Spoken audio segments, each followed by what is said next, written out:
Hey, what's up, everybody? Welcome to a special session straight from the Dr. Cool Cat team. Today, we're on a mission. Your mission, should you choose to accept it, is to crack the code on one of the trickiest parts of the GED reading test, figuring out the author's tone. So let's dive right in. Yes, welcome back, test prep warriors. Seriously, we're here to help you absolutely nail the author's tone.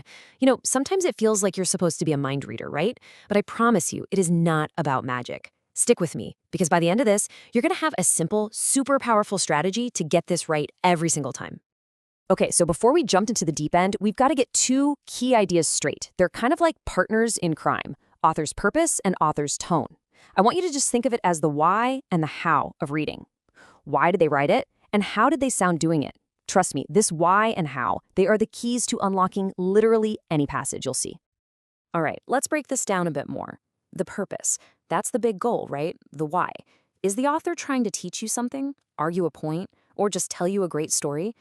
Then you've got tone. That's the how. It's all about the attitude, the feeling that's baked into the words.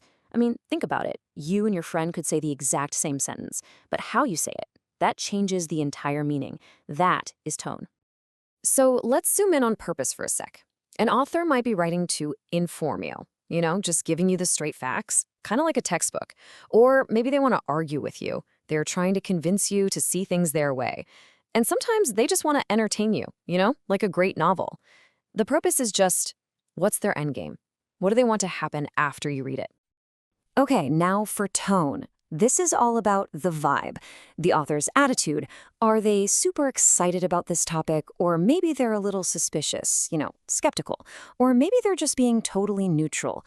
The words they pick are like little clues that reveal their feelings. I love this phrase for it. Tone is the emotional flavor of the text. It's what makes it sweet or sour or spicy. Okay, that is enough theory. You know what they say? The best way to learn something is to just do it. So let's get our hands dirty. We're going to pretend it's the real deal. Imagine you're sitting there, you've got your GED test open, you flip the page, and boom, this question pops up. We're going to face it together. Okay, I want you to listen really closely to this passage. As I read it out loud, just try to feel the vibe, okay? Here it is. The proposal claims to revolutionize recycling, yet offers no plan beyond encouraging participation. What kind of attitude are you picking up from that sentence? So here's the official question. What is the author's tone toward this proposal? Is it A, celebratory, B, skeptical, C, neutral, or D, amused? Go ahead, take a quick second. What's your gut telling you? Just lock in a guess in your head, and hey, no pressure if you're not 100% sure, because we are about to break this down with a strategy that is practically foolproof. All right, it is time. Time to reveal your new secret weapon for tackling any tone question that comes your way. I like to call it the two-step takedown. It's super simple, super powerful, and it's going to turn this whole thing from a random guessing game into a clear, logical takedown. Ready? Here it is. Step 1. You're going to flag the charged words. Now, what are charged words? They're the words with feeling. They aren't just neutral. They carry some kind of emotion or judgment, either positive or negative. Then, step 2. You determine the tone. You just look at all those little clue words you found and ask yourself, okay, what attitude do all these words point to when I put them together? See? Simple. Okay, now for the really fun part. Let's actually put this secret weapon to work. We're going to go right back to that same passage and use our two-step takedown. This is where the magic happens. No more guessing. This is pure strategy. Let's go. So here's that sentence again. Remember step 1? We're going on a clue hunt. We are looking for those charged words, the little breadcrumbs the author left that give away their real feelings. I've gone ahead and highlighted 3 huge ones for us to look at. Our very first clue is the word claims. Now think about this for a second. If the author totally believed in this proposal, they could have said it presents a plan or introduces a plan. But claims? That word puts up a little wall. It's kind of like saying, well, this is what they say it does, but I'm not so sure I'm buying it. That one little word plants a tiny seed of doubt right away. Okay, clue number 2, the word yet. This word is a massive giveaway. Yet is what we call a contrast word. It's like a big flashing sign on the highway that says, you turn ahead. It tells you that whatever was just said, the opposite is about to be revealed. The author is basically saying, they're promising the moon, yet here's the big problem. And here we go, our third and final clue really brings it home, no plan. This one isn't subtle at all, is it? It's a direct shot. It's a powerful phrase that points out a giant, gaping hole in the proposal. The author is basically shouting, hey everyone, this thing sounds great, but it's all talk and no action.